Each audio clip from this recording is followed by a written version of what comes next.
เป็นงานมาจับมากันเป็นสักขีพยานเอาอันนี้ภาพได้เดี๋ยวเนี่ยคือว่าแหละทำทีเฮาซอยได้ทำทีเฮาเฮ็ดได้แหละเฮือเฮงเฮาเฮ็ดได้เนาะถ้าเฮาบ่ซอยกันเลยก็มันจักผู้นั้นก็เฮงมันเฮงที่บ่เป็นตายอยู่หั่นนะเนาะโลกเฮาชิงสิบ่เป็นตายอยู่พี่น้องมีแต่คิดแต่ว่าคิดกี้ใช่มันบ่ได้ดอกบ่เตียงที่จริงบ่เตียงบ่ได้ห่างบ่ได้มีซ้ำบุคคลที่ว่าเพิ่นแม่นธรรมดาแต่ว่าเฮาได้เงินจากโฆษณานั่นนี่แต่ก็เฮาแบ่งไปเลี้ยงลูกเลี้ยงเต้าแม่นแล้วก็ไว้ได้ซื้อนมเพิ่นหยังให้ลูกเต้ากินแต่ว่าเฮาก็แบ่งเฮ็ดบุญเฮ็ดส่วนรวมนำแน่สินะพี่น้องก็อยากให้พาไปรุ่นใหม่ก็หลายคนได้เฮ็ดเพราะว่าเฮาถ้าบ่เตียงบ่ริเริ่มบ่อยากเฮ็ดก็แม่นคนกับบทจักที่แบบว่าซอยสังคมนี่มันเป็นแบบใดพี่น้องเนาะในการที่ว่าช่วยเหลือสังคมน่ะบ่แม่นว่าจะมีเงินเลยซอยบ่แต่ในการช่วยเหลือสังคมเมื่อเฮาไปเห็นคนตั้งแต่ตกรถตกล่าตั้งแต่รถเพรถพังเฮาน้ำใจเฮาซอยเขาไปส่งฮอดบ้านฮอดเรือนนี่ก็คือน้ำใจซอยสังคมเพื่อนมนุษย์นำกันได้อย่างเฮาเนาะกองโดยนางปกครองกรมสังคมมาแสดงหูเป็นคุณน้ำหลังชายเพียงพงเสน่ห์มันคู่มีน้ำใจถ้าประกอบส่วนสังสรรค์นาบ้านเมืองคือเป็นต้นเป็นของ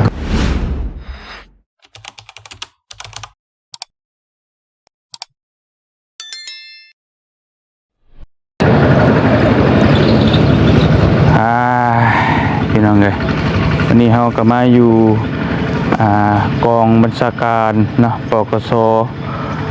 เมืองอุทุมพรห้องการกลุ่มโดย พี่น้องเลยบ้านพีนเนาะกลุ่มที่12พี่น้องเลยหรือว่าสนนั่นเองเนาะถ้าเราสิเอิ้นตามคือพี่น้องฟังไทยเอิ้นเนี่ยเป็นสนพี่น้องเลยอยู่บ้านเราเอิ้นห้องการเนาะสนก็คือสนตำรวจห้องการกลุ่มกับตำรวจนั่นแหละบ้านเราก็ได้พี่น้องเลยกับทักทายสบายดีพ่อแม่พี่น้องเบิดสุขสุขคนเนาะพี่น้องเนาะบ่ว่าสิอยู่ในและก็ต่างประเทศพี่น้องเอ้ยก็ยินดีต้อนรับเข้าสู่ช่องบ่เตียงทองชาแนลคือเก่ามื้อนี้บ่เตียงมาหยังว่าซั่นพี่น้องเอ้ยมาห้องการกลุ่มหรือว่ามาสนนี่แหละพอดีพี่น้องเอ้ยบ่เตียงมารับใบย่อหรือว่าใบเกียรติคุณทางเจ้าหน้าที่ตำรวจเพิ่นมอบให้เนาะบ่เตียงก็ได้ซอยหลายสิ่งหลายอย่างเกี่ยวกับโครงการหรือว่าสน.แหละเพราะว่าเพิ่นก็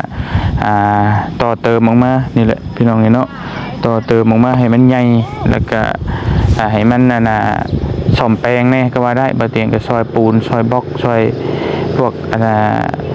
ทรายอีหยังต่างๆนี่แหละพี่น้องเนาะที่บ่เตียงสร้างมาให้เพิ่นเนาะเพิ่นก็เลยพี่น้องโอ้โดยสบายดีเด้อโดยโอ้ยจังหวะใช้ลูกหลานมาสนับสนุนได้มาเลยโอ้ยังแต่สังกะสีบาดโอ้ยังตัวสังกะสีบัดนี้เนาะเขายังแพนเนาะก็มันนี่นะเฮ็ดเถิดนั่นน่ะอ๋อเจ้าโอ้ยทำชายบุญเพียงโดยสนุนหลักอันนั้นคือมันยังแช่นะพ่อก็ได้แต่มันของการนั่นไหนของการบ้านของการบ้านเนาะต่อพวกกสเฮาต่อกันเลยเนาะแม่นโอ้ส่วนได้นำลูกหลานนี่แล้วช่วยนำจำนวนผักหลักเฮา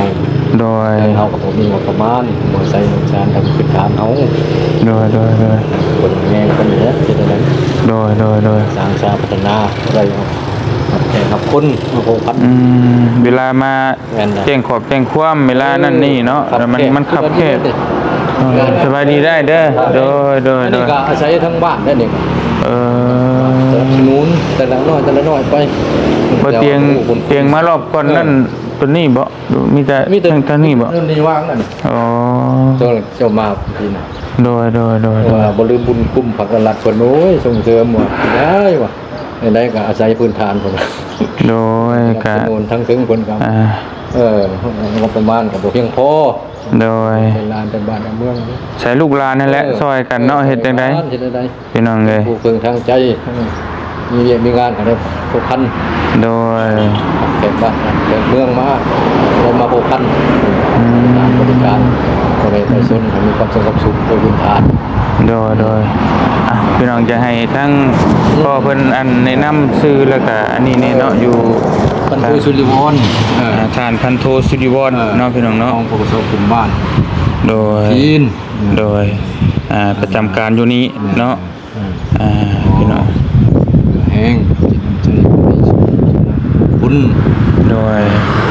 สร้างสรรค์พัฒนากันปกสกลุ่มเฮาที่มันแคบจังหวะจะบ่ลืมบุญคุณทางพังทางหลักนะครับมาโหบุญคุณ โดย ทำให้ทานทำสร้างบุญในทางท้องสุขภาพเข้มแข็งแข็งเบิ่งสังคมไปตลอด สาธุทางเฮาก็ถือว่าเป็นลูกเป็นหลานคนหนึงเนาะ แน่นเลย ก็เพราะว่ามันอยู่ในเขตบ้านบ่เตียงพี่น้องเอ้ยกลุ่มนี้จักบ้านก็ควบคุมจักบ้าน 7 บ้าน 7หมู่บ้านเนาะถือว่าคุ้มครอง7หมู่บ้านพี่น้องเอ้ยมีหยังก็ต้องมานี่ผ่านนี่ก่อน การไปชนเรียกมีงานยังบ่พันอาจจะสบายเอามีจะคิดทางของราชการอันนี้เนาะแนะนำคุ้มครองนั่นนี่แหละรักษาความสงบสุข โดย มาหากินพัฒนาบ้านเมืองเจริญรุ่งเรือง โดย ทันกับสากล แม่น ของการบ้านเราจะการปกครองกับสำนี่นะ ก็ช่วยกันนั่นแหละพี่น้องเอ้ยเพราะว่าที่ถ้า ใจกับปฏิวัติ แม่นเป็นน้ำใจอันนี้คือบ่เตียงอยากช่วยเอง จะได้ความมาหูคุณน้ำ โดยก็ นำโอ้ให้เจ้ามีให้เป็นผู้พิทักษ์นั่นแหละใช้บุญบุญกุศลต่อไป โดย เรื่องหน้าที่การ ช่วยกันถึงว่ามันจะบ่รวงบ่ลายแต่ก็น้ำใจเนาะเฮ็ดจังได๋ เฮ็ดได้ เพราะว่ามันอันนี้พี่น้องเอ้ยเวลาอันนี้ก็ ยังอันนึงอยากจะออกอย่างนึง เป็นแบบนั้นเลย บล็อกนั้นเบิดแล้วบ่หรือว่าอัดเมนตัวนี้เนาะ ตัวนี้เลยบอกครับว่า หรือว่าดูพี่ก็เอาออกมาบ่ เสียออกอย่างนึง ตัวเอาตัวนี้ก็ได้ติ แล้วก้อนว่าตัวหน้าไปหมดแล้วยังกดอันนี้มัน อันนี้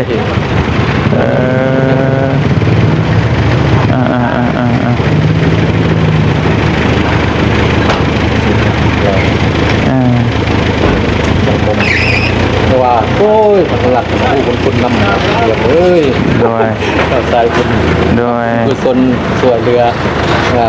เรือไปส่วนทุกอย่างไปทุกขอบเขตไปงานเนาะ โดย เสแนวหรอ แม่ก็ใจนั่นแหละพอใจเฮาก็ใจมักแบบว่าแม่นนั่นคือเฮาก็แบบว่าไงครอบครัวก็บ่ร่ำบ่รวยแต่ว่ามีพออยู่พอกินก็อยากเฮ็ดหยังเนาะชีวิตคนเฮาบ่โดนก็จากกันไปแล้วพี่น้องมีแต่ทำบุญทำกุศลไว้นั่นแหละก็บ่ได้มีหยังมากมายหรอกโดย ทางเป็นอยู่คุยเวียกบ่หรือว่าคุย แต่เฮา โอเคสบายดีเด้อไอ้เด้อ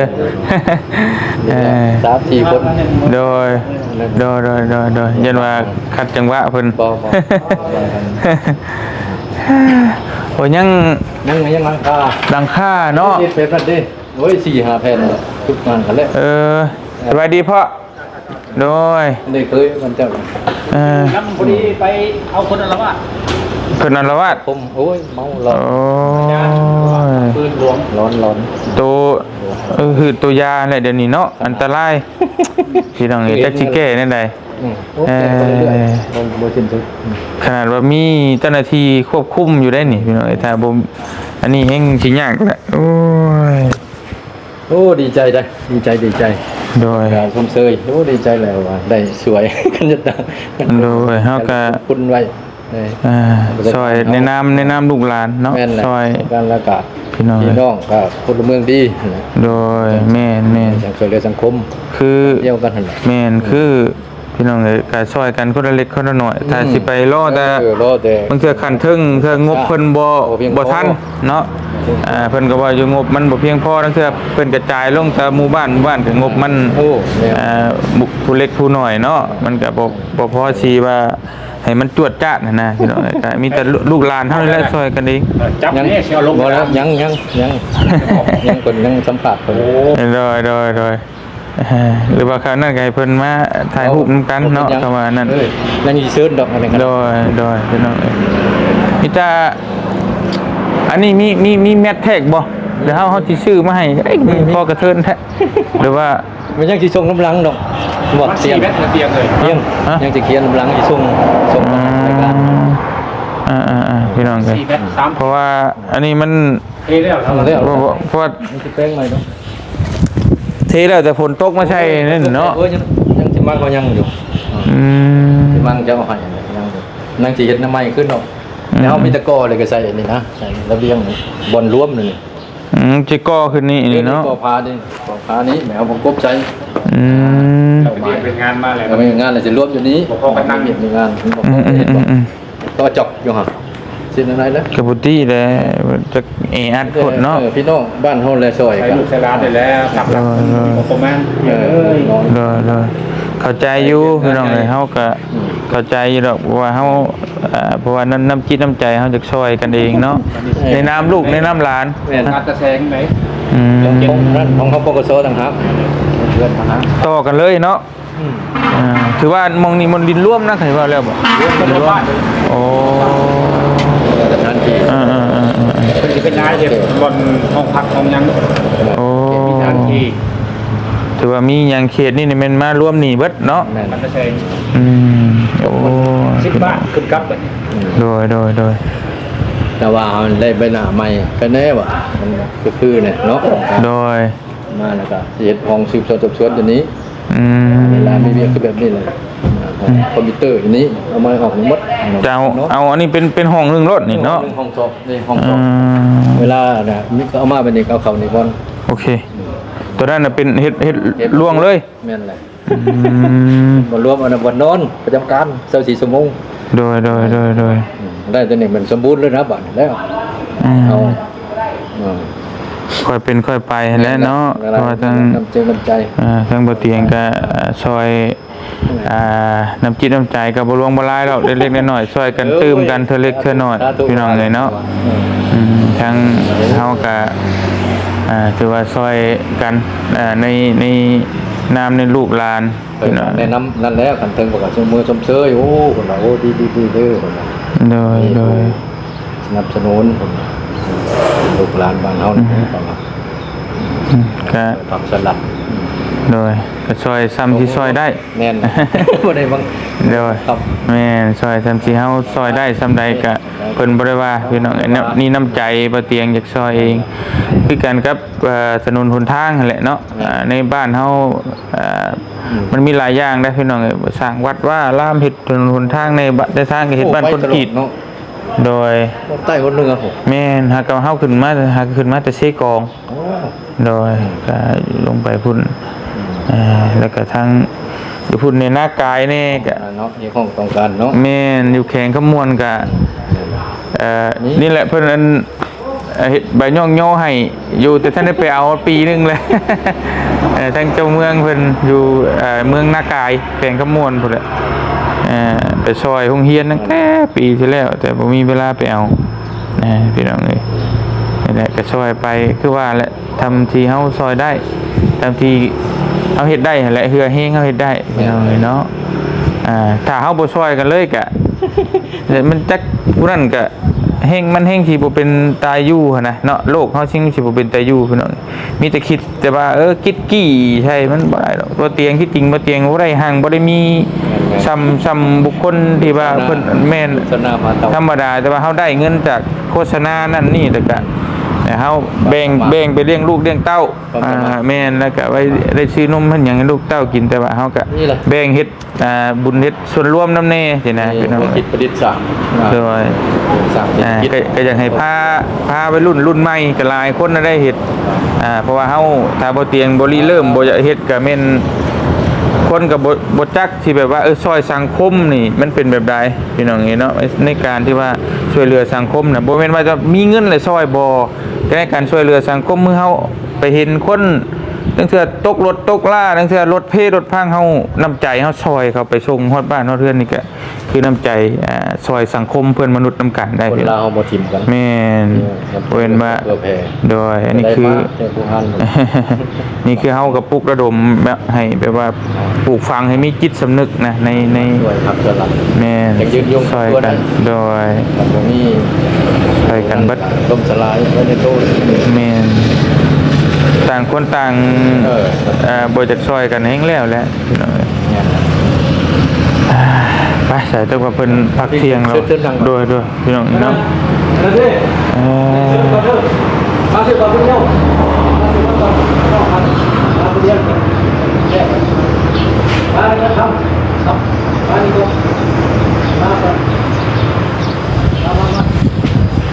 มาคุณต้องดูนะรักษามาเดี๋ยว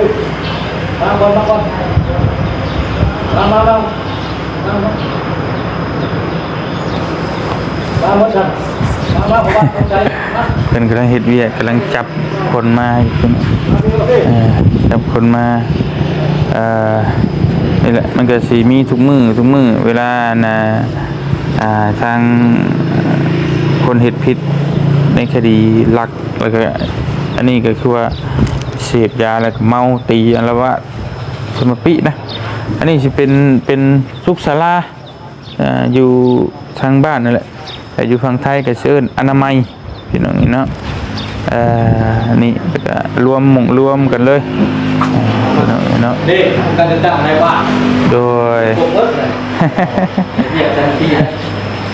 ว่าการจะจ้างเด็กว่ากันฟัง สบายดีเด้อพอเด้อสบายดี สบายดี รบกวนเวลาเฮ็ดเวียกเนาะ โดย ช่วยห้องช่วยสโมสรนี้กันหน่อย เห็นอยู่เบา โดยขอบใจ อันนี้ช่วยกุ้มบ้านยังไม่ได้ช่วยได้ โดย ช่วย ใจเย็นๆหาเงินนำบ่ทัน ช่วยบุกบก็ได้ โอ้เฮ็ดจังไดก็กำลังเฮ็ดหยังก็ตัวนี้ สโมสรหลวม ก่อขึ้นแบบนี้บ่ แม่นครับก็ ได้พี่น้อง แล้วมี เนาะ ยังกะพอช่วยแน่เป็นวงกบก็ได้จังได้แต่วงกบนะยังแต่ก้อดู โอ้ แล้ว ใช่แบบนี้เนาะ แม่น บงกบ ก็มันจะเป็นบานเดียวเด้ บานเดียว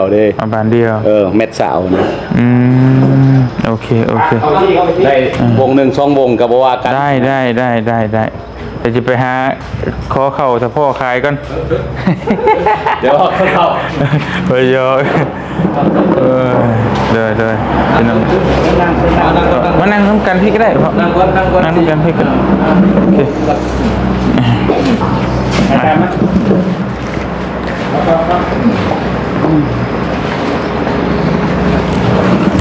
มานั่งกันพี่ก็ได้โอเคพี่น้อง แล้วพอปัญญา โดย อึดอัดจ้ะเนาะ โดย จังเอาเนาะความโดยนั่งปกครองผู้สังคุมมาแสดงหูเป็นฟุ้นน้ำหลังชายเพียงพงเสนแนวมันโคกมีน้ำใจ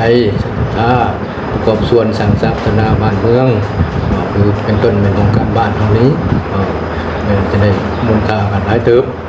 จังที่ดินยังว่าคนลาวบ่จิ้มกันโดยฝากเงินหลักทางราชการแสดงความยอมชมเชยขอบคุณมาให้ลูกให้หลานเจ้ายังคนยืนเนาะทำสายบุญให้ตลอดไปสวยโดยสังคมนี่วันไหนสวยได้ก็สวยทำใจเด้อ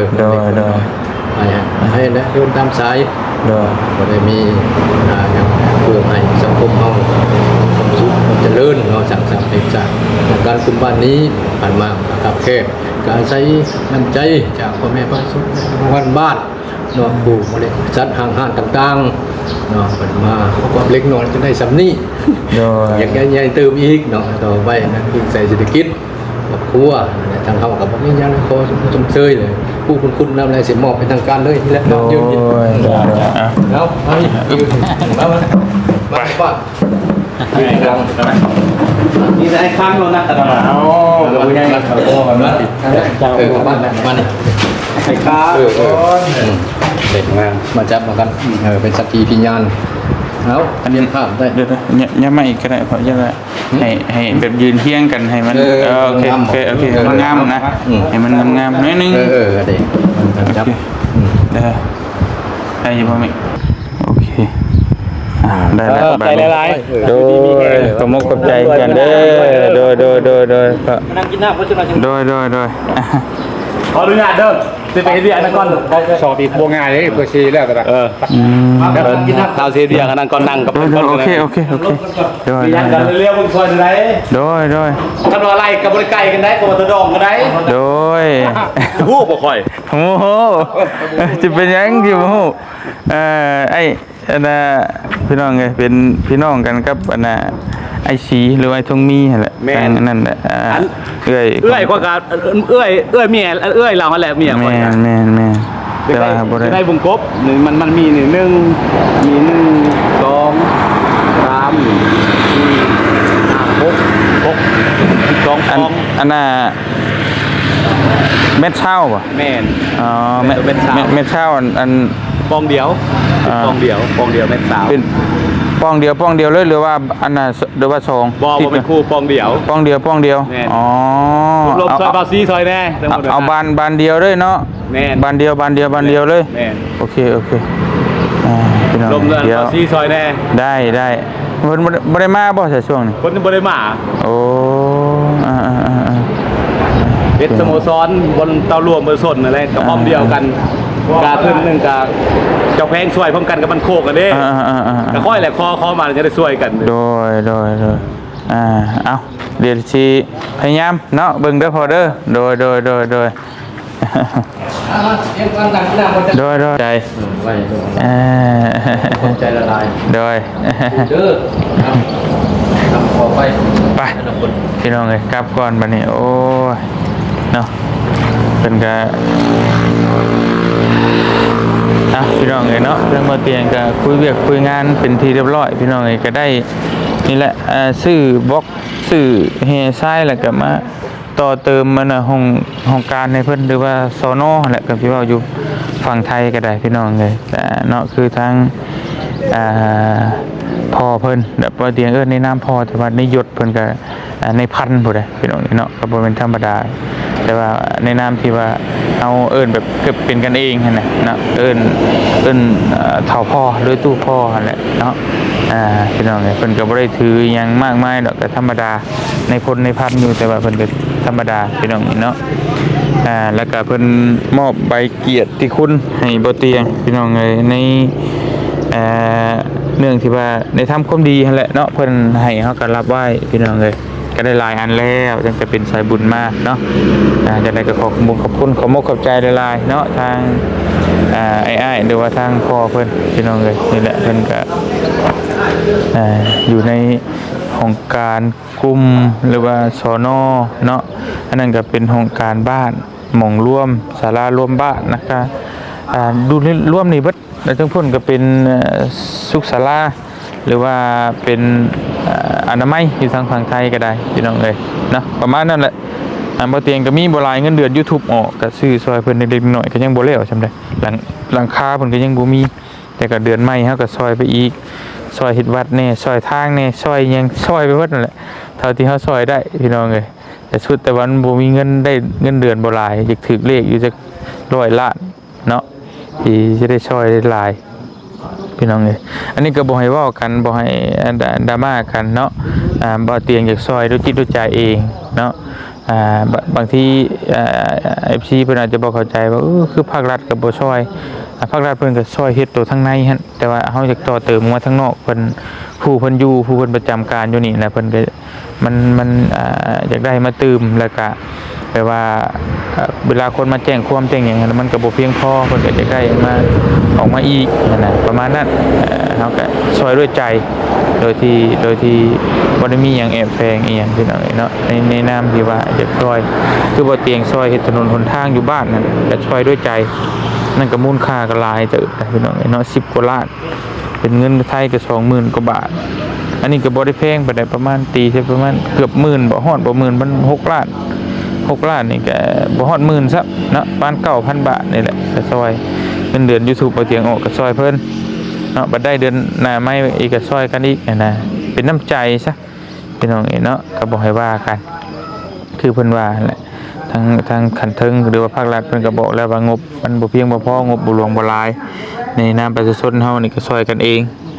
ก็ซอยกันไปนำเพิ่นซอยนี่เฮาซอยนี่หั่นแหละพี่น้องเนาะ ไปสำหรับคลิปนี้บ่เตียงขอตัวจบคลิปไปเพียงเท่านี้ก่อนเดินทางไปเวียกไปงานต่อก่อนอยู่ดีมีแฮงเบิดสุขสุขเด้อสบายดีได้รับแล้วใบเกียรติคุณพี่น้องเอ้ยท่านเตียงทองเนาะเรียบร้อยไปบ๊ายบายบ้านนี้